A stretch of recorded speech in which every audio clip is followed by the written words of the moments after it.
I've got a number of slides we're going to blow past, and our primary focus at the time was using existing farm equipment to see if we could do this. We wanted to do a big enough patch of hemp to make it worth getting out the grain drill and the combine. And so my interest has been energy. This is a canola crop on our farm.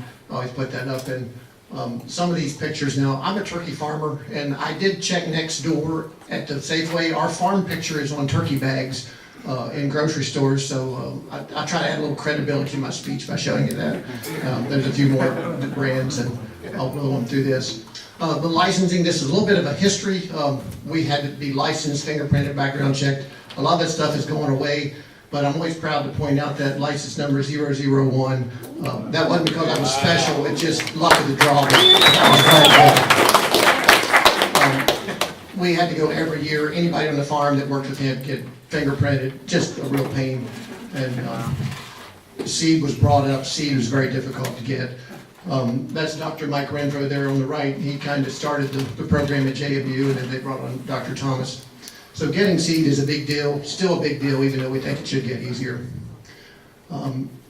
This is, again, conventional equipment. This is over Brian Walton's farm. This is our farm. And I usually talk a little bit about precision agriculture. We're able to plant and harvest using pretty good records. And it also helps when you have problems later on. You can go back and look and see what did you do different. This here is a yield map. Green is good, red is bad. So you can see as you go through the field what you're harvesting. This was our first year. First hemp I ever saw in my life was growing on our farm. And I want to point this out. There's a lot of things to research, but if you look carefully at this picture, the emergence is not very consistent across the fields, and that is pretty much in the industry. You get a section where it grows, and then you get 2 feet where there's no hemp, and we don't know why. So it's something that could definitely be researched, what's causing that. Just a slide of weed suppression. There's weeds on the right, hemp on the left. Again, this is the hemp in the background was planted. The ground was left bare in the front, and you can see how the weeds just jumped way up. And then here in the very front was worked a little later. So timing will be a big thing to consider when planting hemp. I'm going to blow through some of these pictures here. Male and female plants. I missed health class in high school, but I think had to do with reproduction. So the male plants provide very little value in the seed production other than fertilizing the other plants. That is hemp pollen blowing off. There is a lot of hemp pollen in a hemp field. Well, it didn't affect me, but it could.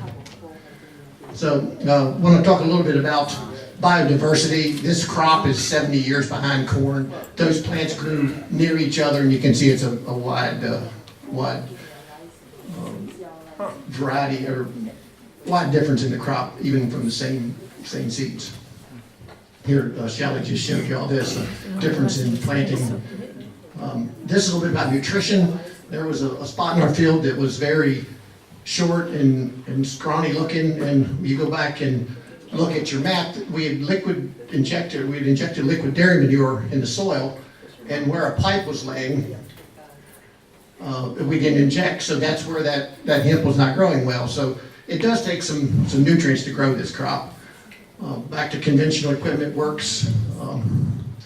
You do have a few issues with winding and so on, but we were able to get through it and get a little plugging of the concaves and so on, but we've had very good success. And here's an older combine, so I'm hoping we can drag some of this old equipment out of sheds and put it back to work.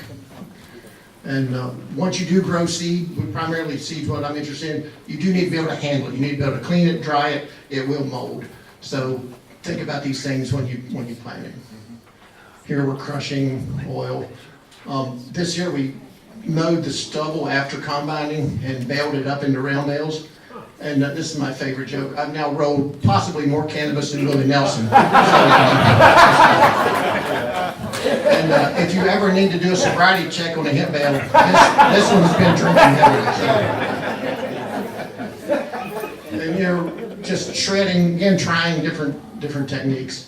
And I'll go on through this. That's Congressman Goodlatte in my family. we've had a lot of good PR with this project.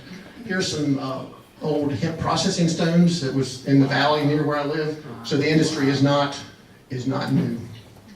This is some insulation products. And my question is, can you make money? This actually showed up in my mailbox. So you can make at least $1 growing hemp. So. And the uses, you never know what will come up next. So, who knows? This here is cleaning the dried hemp seed. That's all waste material there. And here we're sitting on a sack of seeds, if you remember the old logwood flower song. Pests have been brought up. Our biggest pest has been high school kids. If you look there, you'll see a few missing stalks. So we had to put the